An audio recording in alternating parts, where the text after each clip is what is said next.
नमस्कार, आप देख रहे हैं YouTube channel study centre for GS तथा आप लोगों का बहुत बहुत स्वागत है दोस्तों। आज हम पढ़ने वाले हैं हिंदी भाषा में बोलियों का सेकेंड पार्ट। इसके पहले हमने हिंदी भाषा में बोलियों का एक पार्ट हमने पढ़ लिया और उसमें हमने हिंदी भाषा का इतिहास तथा उसकी शुरुआती कैसे कैसे मतलब शुरुआत हुई है, हमारी प्राचीन भारतीय आर्य भाषा क्या थी, मध्यकालीन भारतीय आर्य भाषा क्या थी, हमने बहुत अच्छी तरह से और डिटेल से कवर किया है। ठीक है ना। तो अगर जिसने वीडियो नहीं देखी तो प्लीज़ जाकर के पहले वो वीडियो देख ले। ठीक है। फिर उसके बाद आइए हम लोग शुरू करते हैं इसका सेकेंड पार्ट। इसमें हम क्या करेंगे कि जो जॉर्ज अब्राहम ग्रियर्सन थे, जो एक प्रशासनिक अधिकारी थे, उन्होंने 1927 में एक पुस्तक लिखी थी भारतीय भाषा सर्वेक्षण, लिंग्विस्टिक सर्वे ऑफ इंडिया। ठीक है। उसी के आधार पर हम लोग आज पढ़ेंगे। उन्होंने जो भारतीय हिंदी भाषा है ना, उसकी उपभाषाएं तथा बोलियों का वर्गीकरण किया था तथा उसी के आधार पर क्या है क्या नहीं है आज हम डिटेल से पढ़ेंगे। तो आइए स्टार्ट करते हैं। सबसे पहले पश्चिमी हिंदी। पश्चिमी हिंदी जो है, जो पश्चिमी हिंदी कहने का मतलब कि इसमें क्या है दोस्तों ना, कि जैसे इसमें कई आपकी भाषाएं आती हैं, भाषाएं मतलब उपभाषाएं आती हैं। ठीक है। तो हम उसके बारे में सबसे पहले पढ़ेंगे खड़ी बोली। खड़ी बोली देखिए ये है ना, खड़ी बोली को कौरवी बोलते हैं, नागरी बोलते हैं, सरहिंदी बोलते हैं, हिंदी भी बोलते हैं। इसका कई नाम है। ठीक है। कौरवी, नागरी, सरहिंदी, हिंदी। ठीक। और इसका जो उद्भव माना जाता है ये सौर श्रेणी से माना जाता है। ठीक है। और क्षेत्र, ये खड़ी बोली स्पेशली बोली कहाँ जाती है? मेरठ, बिजनौर, मुरादाबाद, रामपुर, अम्बाला, सहारनपुर और देहरादून। दोस्तों ये जो है ना स्पेशली, ये वैसे तो मानी जाती है कि मेरठ से निकली मानी जाती है, इसकी मूल उत्पत्ति मेरठ से मानी जाती है, बट स्पेशली इसका अगर क्षेत्र पूछा जाए तो टोटल ये सब जितने भी ज़िले हैं सभी हैं। ठीक है। और इसके बोलने वालों की संख्या जो है 1.5 से 2 करोड़ है। ठीक। इसमें विशेषताएँ जो है, ये जो है नौ का ड़ाव में परिवर्तन हो जाता है। क्या होता है? नौ का ड़ाव में परिवर्तन। ड़, ढ को ड़ या फिर ढ बोलते हैं। जैसे बड़ा को बड़ा बोलते हैं। क्या बोलते हैं? बड़ा। ठीक है। उसके बाद आता है ब्रज भाषा। ब्रज भाषा जो है, इसको हम ब्रजी बोलते हैं, ब्रिज बोलते हैं, ब्रिज की बोलते हैं, मणि माधुरी बोलते हैं, नाग भाषा बोलते हैं। मतलब इसकी कई नाम है। ठीक है। तो आप लोग इसको याद कीजिएगा। अगर एग्जाम में सीधे पूछते हैं नाग भाषा किसे बोलते हैं तो बड़ा मुश्किल हो जाता है। मणि माधुरी किसे बोलते हैं तो ये भी बड़ा मुश्किल हो जाएगा। तो प्लीज़ इसको थोड़ा सा आप लोग याद करके रखिएगा। इसका भी उद्भव जो है सौर श्रेणी से माना जाता है। क्षेत्र इसका जो है मथुरा, आगरा, अलीगढ़, धौलपुरी। आप लोग को अच्छी तरह से पता है जो ब्रज भाषा है ये हमारे कृष्ण भगवान की भाषा एक तरह से, तो ये रहते थे मथुरा में। तो ये मथुरा के आसपास जो भी क्षेत्र है वहाँ पे बोली जाती है। और इसकी उद्भव की बात करें दोस्तों ना, तो पश्चिमी हिंदी की जितनी भी उपभाषाएँ हैं सबका उद्भव सौर श्रेणी से हुआ है। ठीक है। इसको ध्यान रखिएगा आप लोग।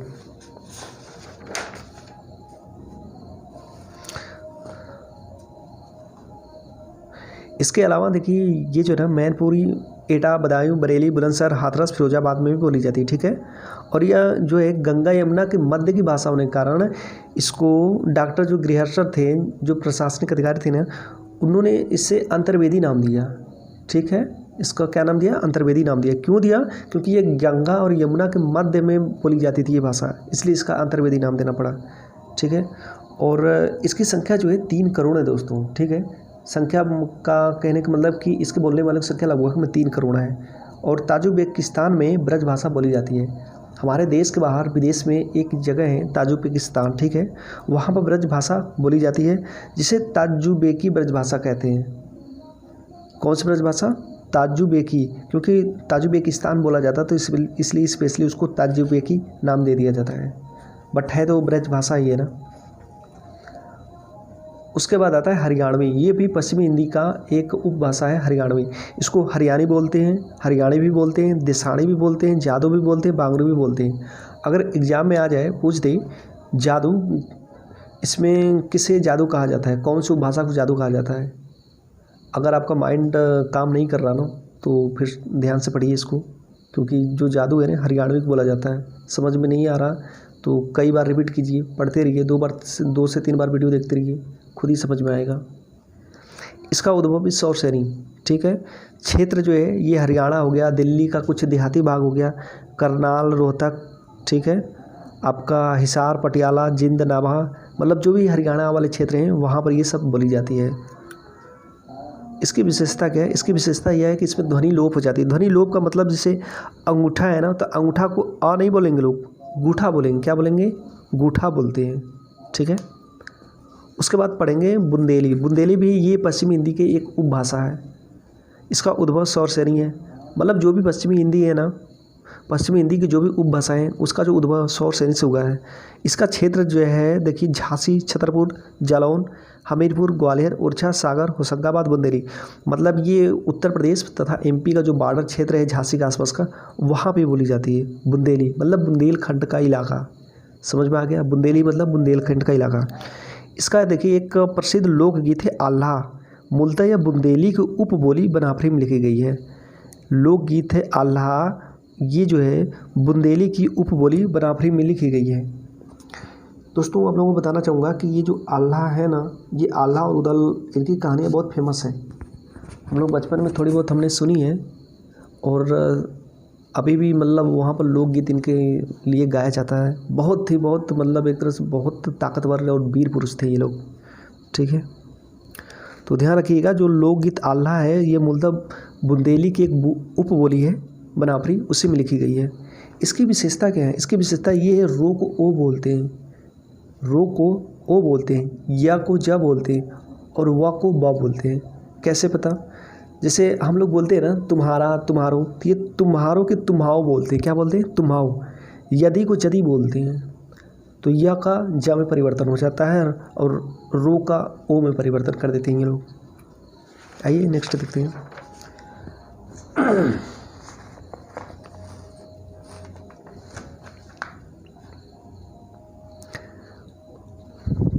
एक मिनट दोस्तों,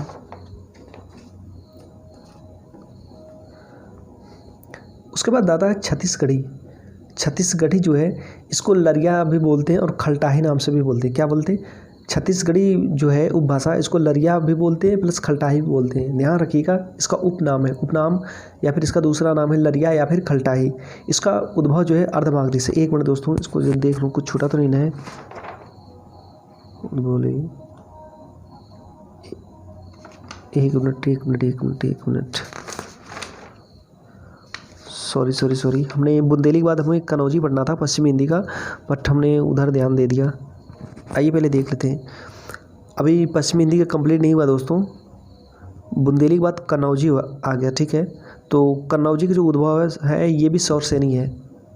इससे ब्रज की बोली माना जाता है। क्या माना जाता है? ब्रज की उपबोली माना जाता है, ठीक है। इसका जो क्षेत्र है ना, ये इटावा हो गया, शाहजहाँपुर, फर्रुखाबाद, हरदोई, कानपुर। तो अगर हम एक तरह से देखें तो ये जो पश्चिमी हिंदी है ना, इसका जो क्षेत्र है ये पूरा का पूरा एक तरह से देखें तो उत्तर प्रदेश को लेते हुए प्लस थोड़ा बहुत दिल्ली और हरियाणा का भाग है, ठीक है। ये टोटल पश्चिमी हिंदी हो गई। अब इसके बाद पढ़ेंगे हम पूर्वी हिंदी के बारे में। पूर्वी हिंदी जो है ये अर्धमागधी अपभ्रंश से निकली है। किससे निकली है? अर्धमागधी अपभ्रंश से, ठीक है। और पूर्वी हिंदी में भी देखिए कई उपभाषाएं हैं। पहली अवधी है। अवधी को बोलते हैं कौशली भी बोलते हैं, बैसवाड़ी बोली भी बोलते हैं। क्या बोलते हैं? कौशली और बैसवाड़ी बोली, ठीक है। इसका उद्भव जो है अर्धमागधी, मैंने आपको पहले ही बताया पूर्वी हिंदी जो है अर्धमागधी अपभ्रंश से निकली है। तो इसका उद्भव अर्धमागधी अपभ्रंश है, ठीक है। इसका जो क्षेत्र है लखनऊ हो गया, प्रयागराज हो गया, उन्नाव हो गया, फतेहपुर हो गया, सीतापुर हो गया, फैजाबाद, गोंडा, बस्ती, बहराइच, सुल्तानपुर, मिर्ज़ापुर, प्रतापगढ़, बाराबंकी। दोस्तों ये जो क्षेत्र है ना, इसको भी आप लोग याद रखिएगा, क्योंकि स्पेशली जब स्टेट लेवल का एग्ज़ाम होता है तो उसमें पूछ देता है कि ये जो उपभाषा है ये कौन से ज़िले में बोली जाती है। तो ऐसे याद रहेगा ना तो आप लोग सही कर लोगे क्वेश्चंस। अच्छा, अवधी बोलने वाले की संख्या कितनी है? अवधी बोलने वालों की संख्या है 2 करोड़। कितनी है? 2 करोड़।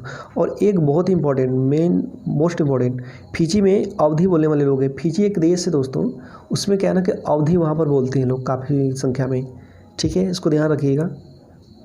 उसके बाद आता है बघेली। बघेली क्या है? ये भी पूर्वी हिंदी का है और इसका उद्भव अर्धमागधी है। क्षेत्र जो है इसका कहाँ पे बोली जाती है स्पेशली? ये जो है आपका रीवा हो गया, दमोह हो गया, जबलपुर हो गया, मंडला, बालाघाट, फतेहपुर, हमीरपुर, बांदा, मतलब ये आपका एमपी साइड लेते हुए हो गया। एमपी साइड वो भी बोले तो आपका उत्तर प्रदेश से जो बॉर्डर जिला है, उत्तर प्रदेश से चिपका हुआ जो एमपी का साइड है, ये भी उसी क्षेत्र में बोला जाता है बघेली, ठीक है। तो इससे एक चीज़ और देखिएगा, इसमें क्या है कि बुंदेली में भी बांदा को कई लोग शामिल करते हैं। मतलब कितने लोग हैं, तो जो बांदा जिला है ना, तो कहते हैं कि मतलब यहाँ बुंदेली बोली जाती है और कुछ लोग बोलते हैं कि यहाँ पे बघेली भी बोली जाती है। तो इसको ध्यान रखिएगा थोड़ा। ये कन्फ्यूजन वाली स्थिति पैदा करेगा, तो इसको थोड़ा सा आप ध्यान रखेंगे। अगर कहीं आ गए एग्जाम में तो आप लोग ठीक कर लेंगे इसको।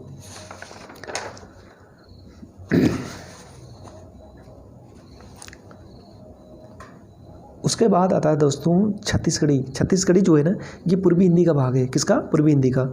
इसको छत्तीसगढ़ी को बोलते हैं लरिया या फिर खलटाई। इसका उपनाम है लरिया और खलटाई, दोनों उपनाम है, ठीक है। इसका उद्भव अर्धमागधी। क्या है? अर्धमागधी। क्षेत्र इसका सरगुजा हो गया, कोरिया, बिलासपुर, रायगढ़, खैरागढ़, रायपुर, दुर्ग, नंदगांव, कांकेर। ये जो क्षेत्र आपको दिख रहा है ना, ये छत्तीसगढ़ का क्षेत्र दिख रहा है सब। तो छत्तीसगढ़ी स्पेशली नाम से ही प्रतीत हो रहा है कि छत्तीसगढ़ में बोला जाता होगा। इसका विशेष देखिएगा, इसमें जो है ये अंगा, ये लोप हो जाता है। अंगा नहीं है दोस्तों, ये ड़ है, एक तरह से ड़ है। क्या है? ड़ का लोप हो जाता है। जैसे हम लोग लड़का बोलते हैं ना, तो लड़का हम लोग बोलते हैं, बट वो सब लड़का नहीं बोलते, वो सब लइका बोलते हैं। क्या बोलते हैं? लइका। उसमें ड़ को ई में बदल देते हैं, स को छ में बोलते हैं। जैसे हम बोलते हैं सीता, तो वो सीता ना बोल करके छीता बोलते हैं। क्या बोलते हैं? छीता, छीता। उसके बाद आता है राजस्थानी हिंदी। ये भी जो राजस्थानी है ना, ये भी सौरसेनी अपभ्रंश से निकला है, ठीक है।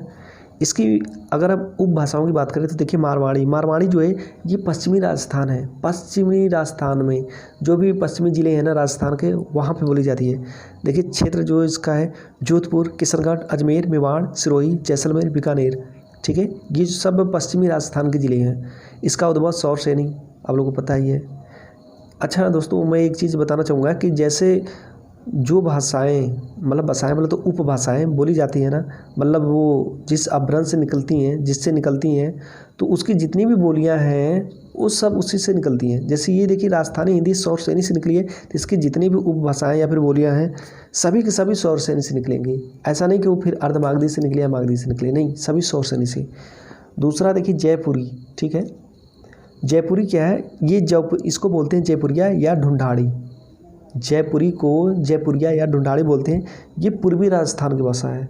तो सिंपल सी बात है, जब पूर्वी राजस्थान की भाषा है तो जितने भी पूर्वी राजस्थान के ज़िले हैं वहाँ पे बोली जाती होगी। इसकी उद्भव सौरसेनी है, ठीक है। ये भी क्षेत्र देखिए इसका जयपुर, अजमेर, जैमेर, किशनगढ़, ठीक है। अच्छा, ये किशनगढ़ देखिएगा, किशनगढ़ हो गया प्लस उसके बाद अजमेर हो गया। ये मतलब कुछ कुछ जगहों पर जो ऐसा है ना कि ये दोनों भाषाएं बोली जाती हैं। जयपुरी भी बोली जाती है, मारवाड़ी भी बोली जाती है। तो इसको थोड़ा ध्यान रखिएगा, आप लोग कन्फ्यूज मत होइएगा। उसके बाद आता है मेवाती। मेवाती जो है ये उत्तरी राजस्थान की भाषा है, ठीक है। इसका उद्भव सौरसेनी और क्षेत्र जो है अलवर हो गया, गुड़गांव हो गया, भरतपुर हो गया, दिल्ली हो गया, करनाल हो गया। दोस्तों मैं तो गुड़गांव में रहा हूँ 1.5-2 साल, तो वहाँ पे मेवाती कुछ बोली जाती है। वहाँ के जो लोकल लोग हैं ना, वहाँ मेवाती भाषा ही मतलब यूज करते हैं। फिर देखिए राजस्थान की एक उपभाषा है, बोली है, इसको मालवी बोलते हैं, ठीक है। ये दक्षिणी राजस्थान बोली जाती है। कहाँ बोली जाती है? दक्षिणी राजस्थान। और दक्षिणी राजस्थान और उद्भव जो सौरसेनी। क्षेत्र इसका है इंदौर हो गया, उज्जैन हो गया, देवास, रतलाम, भोपाल, होशंगाबाद। कहने का मतलब जो मालवी वो है ना, ये मालवा के पठार से संबंधित है। तो मालवा का पठार आपका ये एमपी साइड में भी है, ठीक है। तो यहाँ पर एमपी का पूरा दिया है। इंदौर, उज्जैन, देवास, रतलाम, भोपाल, होशंगाबाद, इन सब क्षेत्रों में बोली जाती है। ध्यान रखिएगा आप लोग थोड़ा।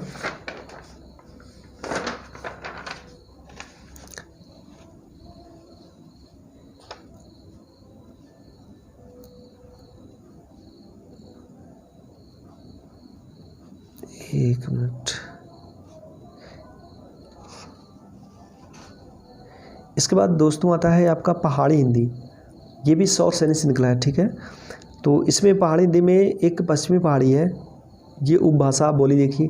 इसमें लगभग 30 बोलियां हैं। इस पश्चिमी पहाड़ी उपभाषा में लगभग में 30 बोलियां हैं, ठीक है। इसका उद्भव जो हुआ है खास अपभ्रंश सौरसेनी से प्रभावित है, ठीक है। ये खास अपभ्रंश सौरसेनी से निकला है, पश्चिमी पहाड़ी, ठीक है। इसका क्षेत्र देखिए जौनसर, सिरमौर, शिमला, मंडी, चंबा इत्यादि। मतलब ये जो है ना आपका हिमाचल प्रदेश, उत्तराखंड का क्षेत्र लेते हुए। और हालांकि आप लोगों को अच्छी तरह से पता है, इसमें पहाड़ी जो है, पहाड़ी हिंदी ना आ गया, पहाड़ी आ गया, तो इसका मतलब जो पहाड़ी वाला क्षेत्र है ना उसी को ये कवर करता है। तो पहाड़ी वाला क्षेत्र हिमाचल प्रदेश हो गया, उत्तराखंड हो गया, वो सब पहाड़ी वाले क्षेत्र हैं। तो उन्हीं सब क्षेत्रों में बोली जाती है। उसके बाद आती है मध्यवर्ती पहाड़ी। ये गढ़वाल कुमाऊं, मध्यवर्ती मतलब मध्य वाला पहाड़ी क्षेत्र है। तो गढ़वाल कुमाऊं आपका स्पेशली उत्तराखंड वाला क्षेत्र हो गया, तो वहाँ पे बोली जाती है सब।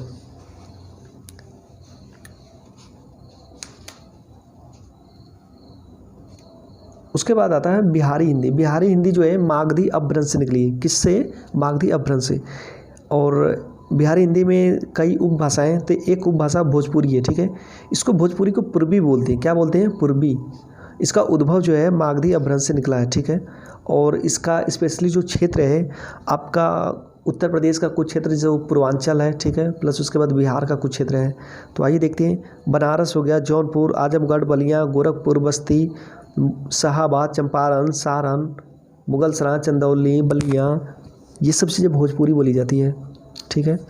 और इसका जो उद्भव है ना, ये शाहाबाद ज़िले बिहार में पड़ता है कि भोजपुर गांव से निकली है। ये स्पेशली एक गांव से निकली है। क्वेश्चन पूछता है कि कौन सी ऐसी बोली है जो किसी गांव से निकली है, तो यह भोजपुर गांव से निकली है, इसलिए इसका नाम पड़ गया भोजपुरी। तो इसको ध्यान रखिएगा। इसकी संख्या जो है 3.5 करोड़ है। और दोस्तों ब्रजभाषा का हमने कितनी पढ़ी? बोलने वालों की संख्या 3 करोड़। ब्रजभाषा की 3 करोड़ और इसकी 3.5 करोड़। इसका मतलब भोजपुरी जो है बहुत ज़्यादा बोलने वाले, मतलब सबसे ज़्यादा बोली जाने वाली बोली है, ठीक है। तो ध्यान रखिए इसका। और ये एक ऐसी अंतर्राष्ट्रीय भाषा आज के समय में बन गई है, ठीक है ना, जो कि कई देशों में बोली जाती है। जैसे में देखिए सूरीनाम हो गया, फिजी हो गया, मॉरिशस हो गया, गयाना हो गया, त्रिनिदाद हो गया, इन सब देशों में भोजपुरी बहुत ज़्यादा मात्रा में बोली जाती है। और स्पेशली मॉरिशस की बात करिए तो वहाँ पर हमारे उत्तर प्रदेश तथा बिहार के लोग ही बसे हैं। तो उत्तर प्रदेश बिहार के लोग बसे हैं तो सिंपल सी बात है भोजपुरी ही तो बोलेंगे, क्योंकि ये सब जो बेल्ट है ना, ये सब भोजपुरी का ही एक तरह से है। उसके बाद आता है दोस्तों मगही। मगही क्या है? ये भी बिहारी हिंदी के अंतर्गत आती है। और ये भी मागधी अपभ्रंश से निकली है। संस्कृत की मगध से विकसित शब्द है, ठीक है ना, मगही। ये जो है कैथी प्लस नगरी लिपि का प्रयोग किया जाता है इसको लिखने में। तो ध्यान रखिएगा, जो मगही है ना, क्वेश्चन पूछ देगा कि कौन कौन सी लिपि में लिखी जाती है, कितने लिपियों में लिखी जाती है। तो 2 लिपियों में लिखी जाती है, कैथी प्लस नागरी। इसका क्षेत्र पटना हो गया, गया, पलामू, मुंगेर, मतलब बिहार का वो वाला क्षेत्र, स्पेशली पटना, गया, पलामू, मुंगेर, ठीक है, ध्यान रखिएगा। और हजारीबाग तथा भागलपुर, इन सब क्षेत्रों में भी बोला जाता है। कहाँ? हजारीबाग तथा भागलपुर। उसके बाद आता है मैथिली। मैथिली जो है ये मागधी अपभ्रंश से निकला। किससे? मागधी अपभ्रंश से। ये मैथिली जो है स्पेशली मिथिला प्रदेश की बोली है। नाम से ही पता चल रहा है, मिथिला मैथिली, ठीक है। तो ये मिथिला प्रदेश की बोली है।